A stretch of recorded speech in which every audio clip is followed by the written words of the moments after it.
Now, Rebellion of the Couch Potatoes. Oh, welcome back, by the way. It's time for net users to write their own plots for Coronation Street, and they can be as outrageous as you want. Here's Martin from Surrey. Martin, you've set up the alternative Coronation Street pages, but how long have you been a fan of the normal, the ordinary Coronation Street? Since I was born, I think. I was actually born on the same day as the first episodes of Coronation Street, but 2 years on. I was born 63. But I understand you got bored with the plots that you were actually seeing on the TV, and you started writing your own. Right, Silence of the Hot Pots. That's one of your particular classics. Yeah, somebody just sent you in. Yeah. What exactly happens in that? It's a kind of David Lynch type story.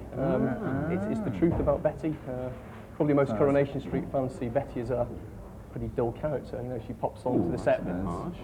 Sorry, I have to say it. You know, but she pops onto the set every month or so and delivers a hot pot to someone's table.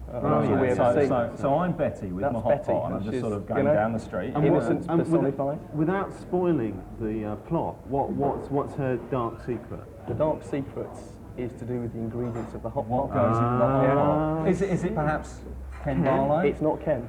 Is it Percy? Not enough meat, I don't think. All right. And there's another one called Mad Emily. That's another one that we're Emily's over here. Yeah. And this is another David Lynch sort of one, is it? Most of them are. It's kind of behind closed doors, people's real lives. Emily actually in the show went mad for a period of time, a few months. Tragic. Stark raving mad. And this storyline really takes us through some of the incidents that might have happened during that period. So it actually involves a mix-up between Ken's baby Daniel and the frozen turkey. Ken, that's Ken. It's very tragic. Say this is the turkey. And this is his baby. And they kind of get and they do look similar, don't they? Yeah, there's like an oven and a crib and a baby and a turkey, and it all goes horribly wrong. That's the kind of horrific scenes we don't normally see in Coronation Well, not Street. usually. And the final one that's on the list here is at Coronation Towers. Oh, it's a classic. Yeah. Tell us more. Okay. Once again, if we can involve with it. Well, the key player really at the start here is someone in Weatherfield Council Planning Department. Clerical error, motorway goes straight through Coronation Street and is demolished.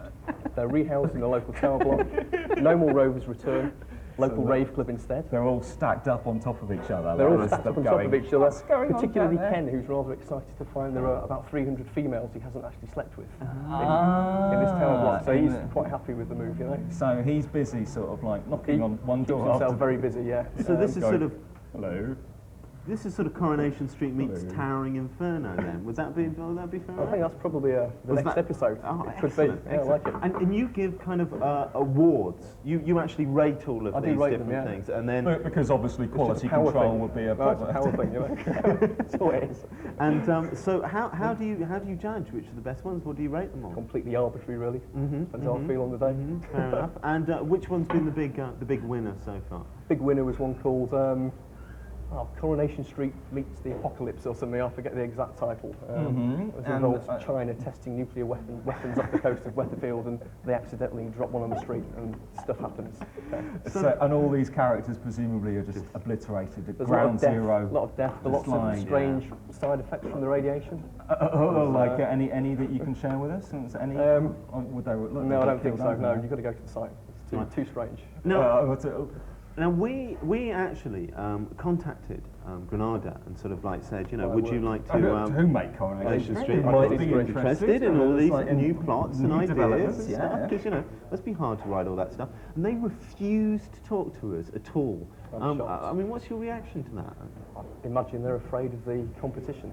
Yeah, we're talking quality really here, aren't we? So parallel universe. Yeah, Brian Parks, he's the producer. He's probably behind the whole thing. Yeah.